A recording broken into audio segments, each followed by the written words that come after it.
UP के संभल के में जो घटनाएं हैं वो लगभग सभी लोगों को पता है, पूरे देश को पता है कि यूपी के संभल में हुआ क्या था। जो मंदिर है जिसमें मस्जिद अवैध तरीके से बनाई गई थी, जिसका वर्णन हमारे सिखों की जो गुरु है उन्होंने भी वर्णन करा, गुरु गोविंद सिंह जी ने उनका वर्णन भी करा इसके अंदर। लेकिन जो मामला सामने आया, मस्जिद के ऊपर जो कंप्लेंट थी वो थी अवैध रूप से बिजली चोरी करने का।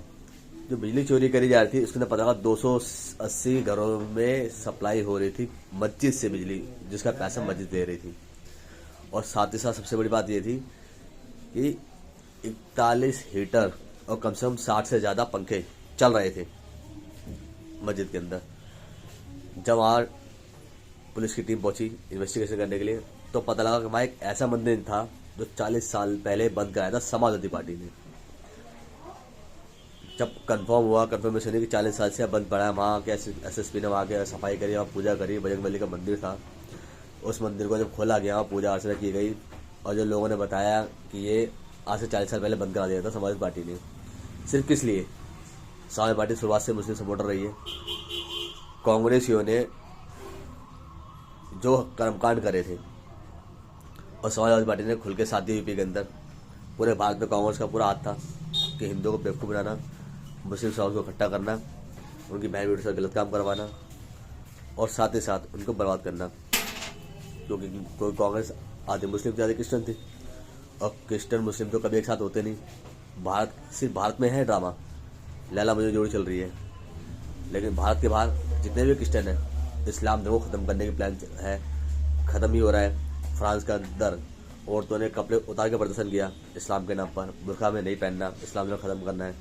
आए दिन प्रोटेस्ट होते रहते हैं फ्रांस के अंदर, तो आए दिन बने का रहता है, स्पेन के अंदर भी चलता है, क्योंकि ज़्यादा इस्लाम धर्म का कट्टरपंथी ज़्यादा है। और यूपी के संभल इलाके में मुस्लिम आबादी ज़्यादा थी और आज भी है। 1947 के बाद जब देश आज़ाद हुआ था उसके कुछ टाइम के बाद ही संभल का ये मंदिर था ये बंद कर दिया गया था और मंदिर के चारों तरफ ऐसी दीवारें खड़ी कर दी गई थी कि पता न लगे मंदिर है आसपास में।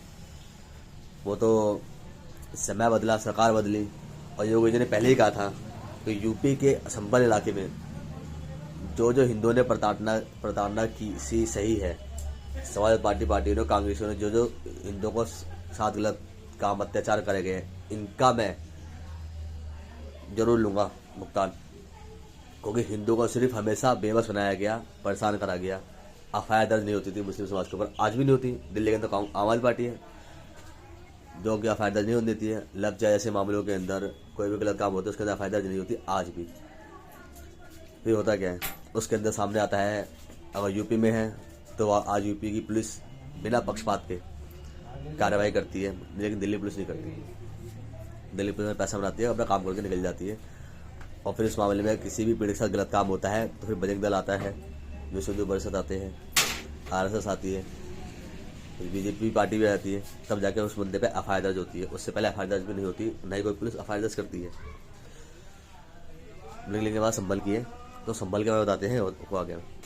जब से संभल इलाके में हुई घटना, 40 साल का मंदिर बंद करा गया, जब सामने चारा आया, जिस बंदों ने, जिस पार्टी ने संभल के मंदिर को बंद कराया गया, हिंदुओं के साथ गलत काम करवाया गया, हिंदुओं को मरवाया गया। जिस समय संभल में दंगा हुआ था 700 से ज़्यादा बंदे मारे गए थे, वो भी सारे हिंदू थे। और उसमें हिंदू भी ही अरेस्ट किया गया था। क्योंकि कांग्रेस कहती है कि मुस्लिम समाज के पीछे लड़ता नहीं, जो कानून में लिखा हुआ है, और हिंदू मुस्लिम में दंगा होगा तो हिंदू ही बंद होगा क्योंकि हिंदू गलत होता है। ये कार्रवाई करी कांग्रेस ने, लेकिन योगी जी ने कहा था मैं इसकी कार्रवाई जरूर करूंगा और योगी जी ने कार्रवाई की। और अखिलेश यादव कहते हैं कि पुरानी बीते बातों को उजागर ना खड़ा करा जाए, नहीं ही खाली जाए। चाहे चोरी चाहे आज करी हो, चाहे चोरी 10 साल पहले हो, चाहे चोरी 50 साल पहले हो, चोर हमेशा चोर होता है। और तुमने टूटी तक नहीं चोरी छोड़ी, तुम खुद टूटी चोर बैठे हो। यूपी को तुमने बर्बाद कर दिया, गुंडागर्दी, आतंकवाद जैसे लोगों को सपोर्ट किया, टिकटें दी आतंकवादियों को, सपोर्ट में खड़ी रही, और उन आतंकवादी छुड़ाने का काम जैसे करती कांग्रेस। तो जब सही सरकार आती है ना तो इंसाफ होता है। कांग्रेस जैसे आतंकवादी पार्टियों ने, समाजवादी पार्टी जैसी आतंकवादी पार्टियों ने सिर्फ बर्बाद किया दिल्ली को, यूपी को। और जो सेव हुआ तो बीजेपी सरकार आने के बाद, क्योंकि योगी जी हैं तो सही कानून से प्रतिक्रिया चल रही है। तो ऐसा ही कहना चाहूँगा, योगी जी ने बात की थी बटोगे तो कटोगे, लेकिन घटोगे तब भी बटोगे और कटोगे, क्योंकि हमारी उंगली के अंदर हमारे हथेली में 5 उंगली होती है, तो हमारे हाथ में 5 उंगली होती है। एक हाथ से तुम उंगली कभी मुट्ठी लगा सकते, लेकिन जब 5 को करोगे इकट्ठा तो उंगली से भूसा बनेगा, जो काम भी आएगा, मारा भी जाएगा। हिंदू को खाली जात जाति के अंदर बांटा मुस्लिम समाज ने, जिन्हें कहते हैं मुगल। फिर कांग्रेस, फिर आए अपने अंग्रेज आए, जिन्हें कहते हैं क्रिश्चियन, जो क्रिश्चियन थे। इन्होंने फूट डालो की राजनीति लाई, मुगलों ने और अंग्रेजों ने, यानी मुस्लिम समाज ने और क्रिश्चियन समाज ने हिंदुओं को बांटने का काम करा गया। और बदनाम हुआ उसके अंदर ब्राह्मण समाज के, ब्राह्मणों ने, बनियों ने देश को लूटा, बर्बाद किया। पॉलिसी के तहत दिमाग में सोच डाली गई, हमें गलत एजुकेशन दी गई, हमें गलत पढ़ाया गया, समझाया गया, और कभी अपना फेस सामने नहीं आने दिया। और जो लाभ उठाया कांग्रेसियों ने, जो कि वेशभूषा से तो थे भारतीय, लेकिन दिमाग उनका अंग्रेजों से भी गया गुजरा, गंदा दिमाग था उनका, जो कि लोगों ने देख लिया। 60-65 साल में डेवलपमेंट नहीं होने दिया, ढंग की टेक्नोलॉजी नहीं आने दी। क्यों? टेक्नोलॉजी आएगी, डेवलपमेंट होगा, फ़ोन आएंगे, नॉलेज बढ़ेगी, तो पता था कांग्रेस को कि हमारे पेज खोलेंगे, हमारी जो आतंकवादी गतिविधियाँ थी, आतंकवादी सोचती वो दिखेंगी, तो लोग हमें वोट नहीं देंगे। और आज आ गया, लोगों को समझ आ गया, हिंदू समाज इकट्ठा हो भी रहा है और होना भी चाहिए। क्योंकि अगर हम जैसे लोगों ने, चलो 40-45 साल के लोग हो गए हैं, 30-32 साल के लोग हो गए, उनकी तो चलो आधी कट चुकी है, जिनकी अभी शादी होगी, इनके बच्चे पैदा होंगे या होने वाले होंगे या फ्यूचर में होंगे, उनका फ्यूचर बर्बाद हो जाएगा, ख़राब हो जाएगा। क्योंकि कश्मीर के अंदर कश्मीरी पंडितों को भगाया गया था ना, तो बाहर से कोई मुसलमान नहीं आया था। हमारे पड़ोस में रहने वाले, बगल में रहने वाले, जो हमसे भाई बहन करके बात करते थे, उन्हीं लोगों ने रेप करे गए, मारे गए, ब्रूटल मर्डर किए गए, बॉम्ब लिंचिंग की गई, उन्हें मारा गया, उनसे भगाया गया। उनके इतने औकात नहीं थे, अच्छे कमरे नहीं थे, मकान नहीं थे, उन्हीं को मार के उन्हीं का मकान में कब्जे कर लिए गए। ठीक है, चलो जो तो हमारे सामने नहीं हुआ था, लेकिन आज हमारे सामने बांग्लादेश बहुत बड़ा उदाहरण है। बांग्लादेश के अंदर वही मुस्लिम समाज है जिनको हिंदुओं ने रोज़गार दिया, जो टॉप के बिजनेसमैन थे हिंदू, उनको उन्होंने रोज़गार भी दिया, अपनी फैक्ट्री में लगाया। मुसलमान थे तो क्या वो लगाया ना, बिजनेस दिया ना। जहाँ वहाँ कट्टरपंथी फैली तो इस्लाम से कट्टरपंथी सिखाता है। अब इस्लाम के हिसाब से हिंदू तो काफ़ी रहे, आबादी बढ़ गई, घटिया प्रधानमंत्री आ गया, तो क्या हुआ?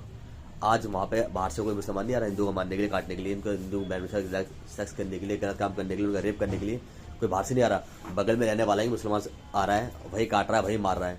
जो कल तक तुमसे भाई बहन चाचा ताऊ फूफा कहता था, आज वही तुमकार को काटने में लगा हुआ है। क्यों? क्योंकि वहाँ की सरकार, वहाँ की पुलिस, वहाँ की पब्लिक और वहाँ की वकील भी, वहाँ की कोर्ट भी सिर्फ इस्लाम के कट्टरपंथी के सब चीज़ चल रही है, जो कि वहाँ पे हो रहा है और दिख भी रहा है। बीजेपी सरकार है, आई है, लेकिन भले वो गलत काम नहीं कर रही है, लेकिन डर बहुत बड़ा है। बीजेपी का हारे, बीजेपी शुरू कर रही है, लेकिन वोट बीजेपी को नहीं देना चाहते कि हम कांग्रेस को देंगे, कि हम समाजवादी पार्टी को देंगे, कि दिल्ली में आम पार्टी को देंगे, बिहार में लालू को देंगे, ममता बनर्जी तो बहुत उनके लिए खास हो चुकी है। तो इसलिए ध्यान रखना है, दौर में महंगा खा लो, लेकिन वोट ऐसे इंसान को दो जो आपके आने वाली पीढ़ी, अपने भाई बहन बेटी बच्चों को साफ सुरक्षित रखे और अच्छा रखे। तो अब दूसरे लोगों से एक बात कहना चाहूँगा कि लोगों को पहचाने, अगर देश से गद्दार हिंदुओं को और गद्दार लोगों को पहचानना है किसी भी क्षेत्र में, तो ध्यान रखना, दिल्ली में आम आदमी पार्टी जैसी, यूपी के अंदर समाजवादी पार्टी, बिहार में लालू, बंगाल में ममता बनर्जी, कांग्रेस तो फेमस है ही, जो खुद कहती है कि मुझे हिंदू से कोई मतलब नहीं है, आतंकवादी मेरे भाई हैं क्योंकि वो मुसलमान है। तो इन जैसी पार्टियों को वोट दोगे तो तुम जैसे गद्दार, और तुम हिंदू के नाम पे वो हीरो जो हिंदू का विरोध करते हो। जय श्री राम।